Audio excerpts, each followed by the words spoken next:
भक्ति महासागर चैनल को सब्सक्राइब करें और बेल आइकॉन दबाएं। माँ तो सबकी माँ होती हैं, माँ तो सबकी माँ होती हैं, इसमें मुझको क्या कहना है। और यदि कहना है तो बस ये कहना है, मेरी माँ का क्या कहना है।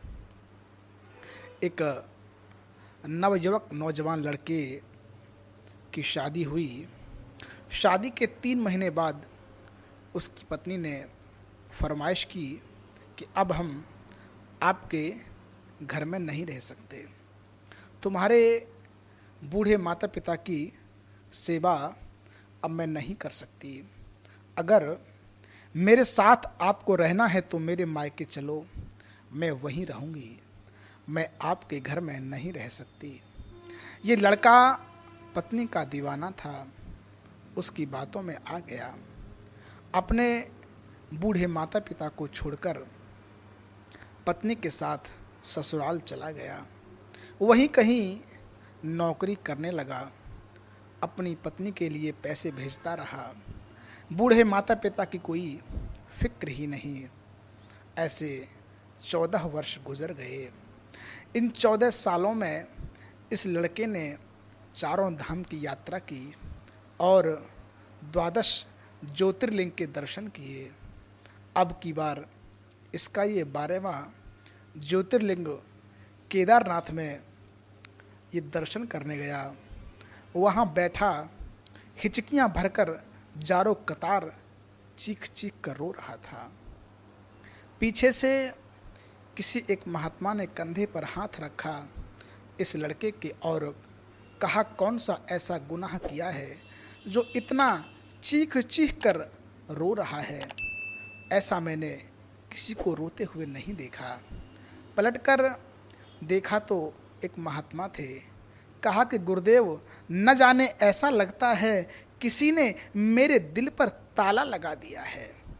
न किसी काम में मन लगता है, न भजन अच्छा लगता है, न पूजन अच्छा लगता है, न खाना अच्छा लगता है, न नींद आती है।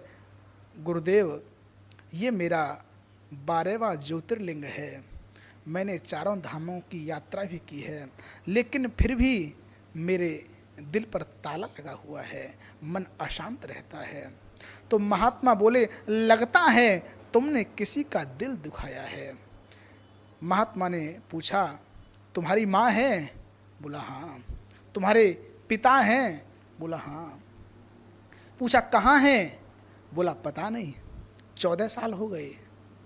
मैंने माँ के चेहरे को नहीं देखा, अपने बाप के चेहरे को नहीं देखा।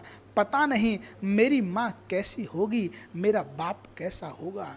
तो महात्मा बोले, इस केदारनाथ में बैठकर तू कर क्या रहा है? उठ जा, भाग, अपने रूठे माँ बाप से माफ़ी मांग ले। अगर उन्होंने माफ़ कर दिया तो भगवान भी तेरे दिल के ताले अवश्य खोल देगा। ये लड़का उठा, रोता हुआ आया, टिकट कटाया, सीधे अपने गांव के लिए रवाना हुआ। पहुंचकर देखा कि गांव में बहुत बड़ी बड़ी बिल्डिंग बन गई हैं। 14 वर्ष का जो समय व्यतीत हो गया, उसका घर किस जगह है पता नहीं। पास में ही एक वृद्ध खड़े थे। इसने सोचा इनसे पूछ लूं पिताजी के बारे में। तो पूछा, चाचा, ये अपने पिताजी का नाम लेके बोला कि रामदास का घर कहाँ है। उस वृद्ध ने उस लड़के को ऊपर से नीचे तक देखा और बोला, कौन रामदास? वो बेचारे तो अब इस दुनिया में नहीं रहे। उनका एक नालायक बेटा था, अपने माता पिता को छोड़कर चला गया। बेटे का गम बर्दाश्त न कर सका, बेचारा इस दुनिया से चला गया। इस लड़के की आंख से आंसू निकलने लगे। फिर लड़के ने पूछा उसकी पत्नी का क्या हुआ, अपनी माँ के बारे में पूछा। तो कहा कि उसकी पत्नी बेचारी पति के मरने के बाद दूसरों के घर में बर्तन चौका करती, काम करती थी, किसी तरह अपनी रोजी रोटी चलाती थी। लेकिन अब सुनने में आया है कि उसको फालिश की बीमारी ने मार दिया है, बिस्तर पर पड़ी रहती है, कोई खाना लाकर दे देता है तो खा लेती है, नहीं तो भूखी पड़ी रहती है।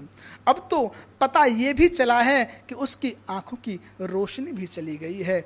अब उसकी बस एक आखिरी इच्छा है, बस एक ही रट लगाती रहती है, हे भगवान, हे परमात्मा, उस वक्त तक मेरे शरीर से मेरे प्राण न निकलें जब तक मैं अपने बेटे का चेहरा न देख लूं।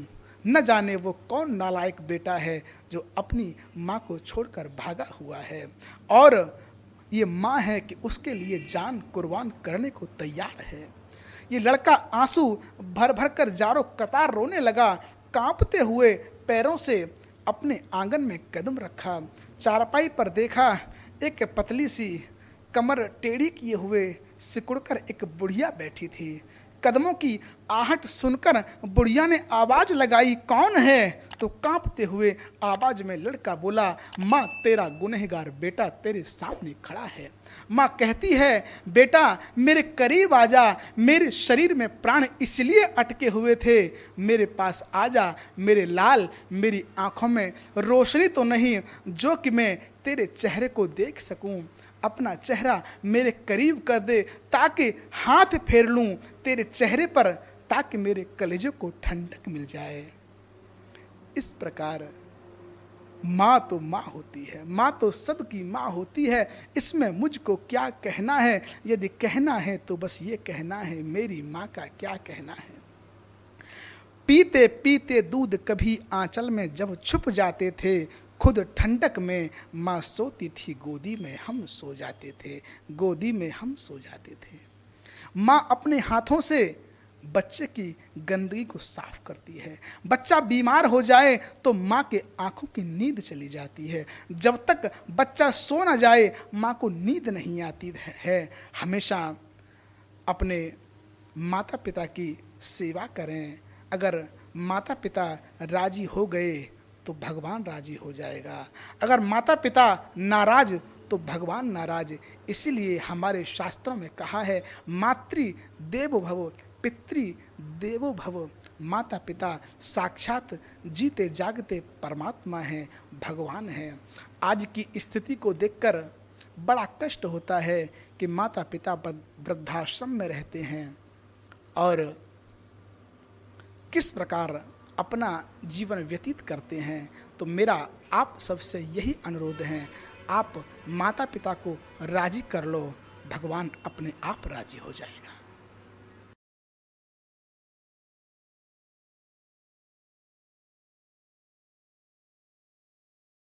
भक्ति महासागर चैनल को सब्सक्राइब करें और बेल आइकॉन दबाएं।